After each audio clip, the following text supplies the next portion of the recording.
Hey, good morning to everyone. I hope you all are good. So आज हम बात करेंगे एक ऐसे टॉपिक की जो कि मेजर कॉज है आज इंडिया में ग्रोइंग डिजीज़ का, और जितनी भी बीमारियां हो रही हैं उसमें एक मेजर रोल वो प्ले कर रहा है कि उसके होने के वजह से ही मेजॉरिटी ऑफ द डिजीज़ जो हो रही हैं इंडिया में, मेन कारण कहीं ना कहीं अगर आप बेस में जाओगे तो पाओगे कि वही है। होता क्या है कि हमारे कल्चर में ये देखा गया है कि हम 3 टाइम का खाना खाने लगे हैं, जो कि ऐसा बिल्कुल पहले नहीं था। अब हो उसके वजह से हो क्या रहा है कि हमारे बॉडी में the number of free radicals is exponentially growing, और उसको न्यूट्रलाइज करने के लिए the body is not producing the appropriate amount of antioxidant जो बॉडी को चाहिए। अब समझना है कि ये होता क्या है।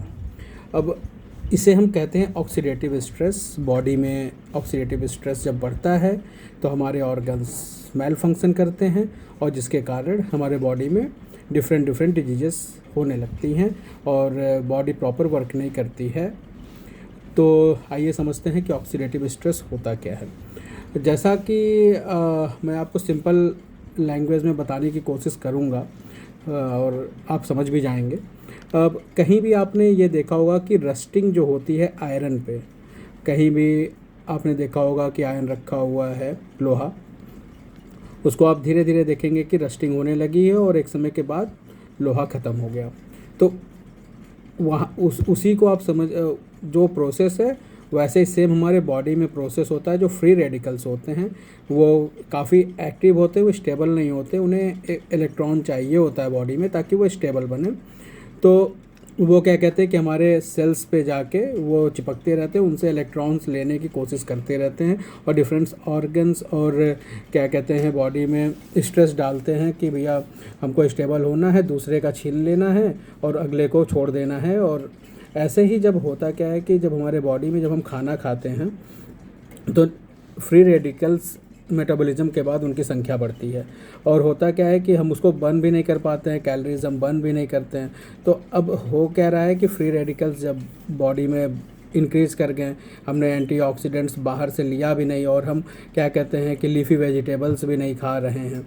तो अब हमें करना क्या चाहिए कि हमें बाहर से एंटीऑक्सीडेंट्स टाइम पे लेते रहना चाहिए, जिसके वजह से बॉडी में फ्री रेडिकल्स हमारे जितने भी बन रहे हैं वो न्यूट्रलाइज हो जाएं। और अब होगा क्या कि जब हम 3 टाइम खाना खा रहे हैं, फ्री रेडिकल्स बनते चले जा रहे हैं, तो वो एक समय के बाद हमारे ऑर्गन्स को डैमेज कर रहे हैं और ग्लैंड्स को भी डैमेज कर रहे हैं, जिसके वजह से आप देखेंगे कि the number of cases related to cardiovascular disorders और diabetes, less production of insulin in the human body is also growing. एक समय के बाद ये सब चीज़ें बढ़ रही हैं और नॉन कम्युनिकेबल डिजीज़ भी काफ़ी तेज़ी से बढ़ रहे हैं, जिसका मेजर कारण आप देखोगे तो पाओगे फ्री रेडिकल्स ही हैं। वो हमारे ऑक्सीडेटिव स्ट्रेस के कारण हमारे ग्लैंड्स को डिस्टर्ब कर दे रहे हैं, जिसके वजह से हमारे ग्लैंड्स ऑर्गन्स प्रॉपर फंक्शन नहीं कर पा रहे हैं, और ये एक मेजर प्रॉब्लम है हमारे नॉन कम्युनिकेबल डिजीज़ का रैपिडली ग्रोइंग होने का। और आप देखेंगे कि ये हमारे डीएनए को भी इफ़ेक्ट कर रहा है, ख़ास तौर से डीएनए इफ़ेक्ट कर रहा है, और नेक्स्ट जनरेशन बाय जनरेशन ये जो डिजीज़ हैं वो रेप्लिकेट होती रह रही हैं। और हमारे न्यूरोलॉजिकल डिसऑर्डर्स भी देखे गए हैं, लॉस ऑफ मेमोरी, अल्जाइमर, ये सब सारी चीज़ें जो हो रही हैं, न्यूरो डिजनरेटिव डिसऑर्डर्स जो हो रहे हैं, ये फ्री रेडिकल्स की वजह से ही हो रही हैं। आजकल आप इजीली देखेंगे कि बच्चे जो हैं वो क्या कहते हैं कि उनकी मेमोरी कम रह रही है। इसका एक सबसे बड़ा कारण है ओवर ईटिंग के वजह से हमारे बॉडी में फ्री रेडिकल्स आते हैं, जिसके वजह से हमारा कॉर्टिसोल भी बढ़ जाता है। कॉर्टिसोल हार्मोन एक्सेसिव रिलीज होता है और आदमी मलेज बना रहता है, आलस उसको दिन भर लगी रहती है, और वो काम भी नहीं प्रोडक्टिव कर पाता है। तो बेसिकली मैं ये वीडियो इतने सिंपल लैंग्वेज में इसलिए बना रहा हूँ कि ये सभी लोग इस बात को समझें कि हमें खाना जो है वो कितना खाना है, कैसे खाना है और कब खाना है। ये ज़रूरी नहीं है कि आपको रात में खाना खाना ही है।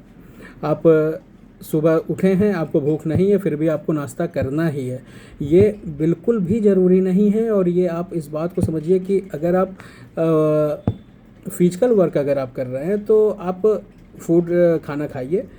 और अगर ज़रूरी नहीं है तो आपको बिल्कुल भी ज़रूरी नहीं है कि आप सुबह उठ के आप ब्रेकफास्ट करिए ही करिए, लंच करिए, डिनर करिए ही करिए।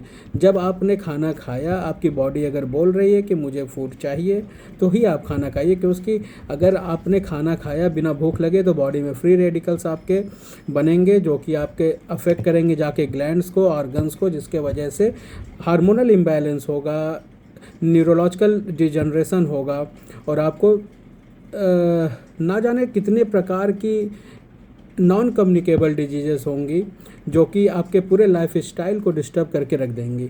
तो इन शॉर्ट में यही कहना चाहूँगा कि पहले अगर आप देखा करते होंगे बहुत पहले कि हम लोग हंटर गैदरर्स थे, और आप सिंपली इस चीज़ को पाएंगे कि पहले खाना ना ईजिली अवेलेबल था ना एसेसिबल था, जो जितना पाया उतना खाया।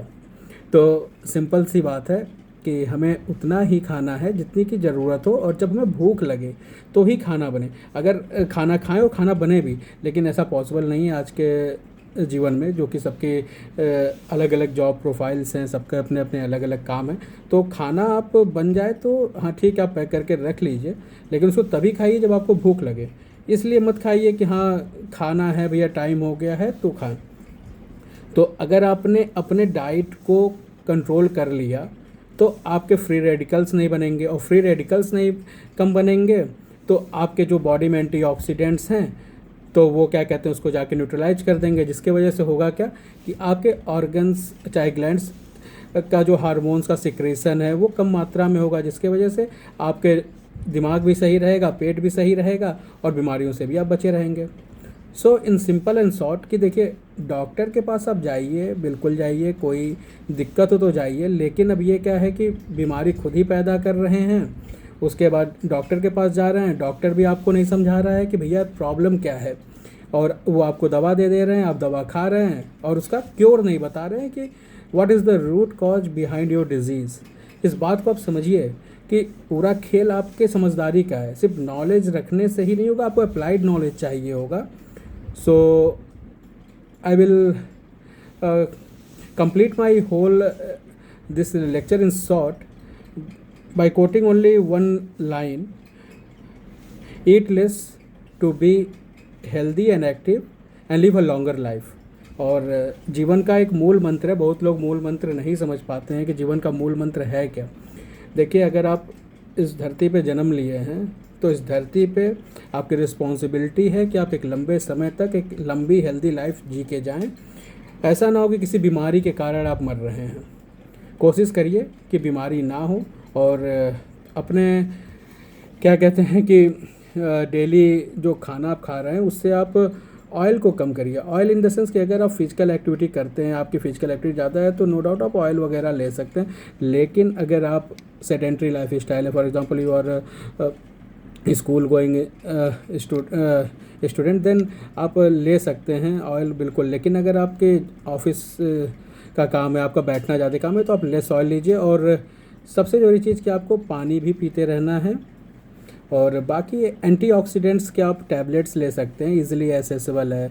मैं कोई प्रमोशन नहीं कर रहा हूँ, लेकिन एक अच्छी दवा है सुप्राडीन, आप ले सकते हैं उसको, और सस्ती भी है, और उसको रोज़ अगर आप एक टैबलेट रात में लेते भी हैं तो वो आपको काफ़ी बेनिफिशियल होगा। और इससे आपके शरीर में जितने भी फ्री रेडिकल्स बन रहे होंगे तो उसमें एंटीऑक्सीडेंट्स होता है, और वो इसे न्यूट्रलाइज करेगा। अगर आप टैबलेट नहीं भी लेना चाहते हैं तो विटामिन सी, विटामिन ई और ये सब की आप देखिए क्या नेचुरल सोर्स है आपका, इसको ले सकते हैं, और ये गुड सोर्स ऑफ एंटीऑक्सीडेंट्स हैं। सो वीडियो लंबी हो गई, लेकिन बड़ी कितनी भी अच्छी बात है उसको छोटा किया जाए तो समय लगता है बताने में। आई होप आप लोग समझ गए होंगे। और कभी भी कॉन्सेप्ट है सिंपल कि जैसा कि लोहे पे रस्टिंग होती है वैसे हमारी बॉडी में सेल्स को फ्री रेडिकल्स डैमेज करते हैं, उसको हमको रोकने के लिए जैसे कि लोहे पे हमें पेंट करना होगा, वैसे हमारी बॉडी में एंटीऑक्सीडेंट चाहिए फ्री रेडिकल्स को न्यूट्रलाइज करने के लिए। So I hope you all understand this. So eat less, be healthy and active. Thank you so much.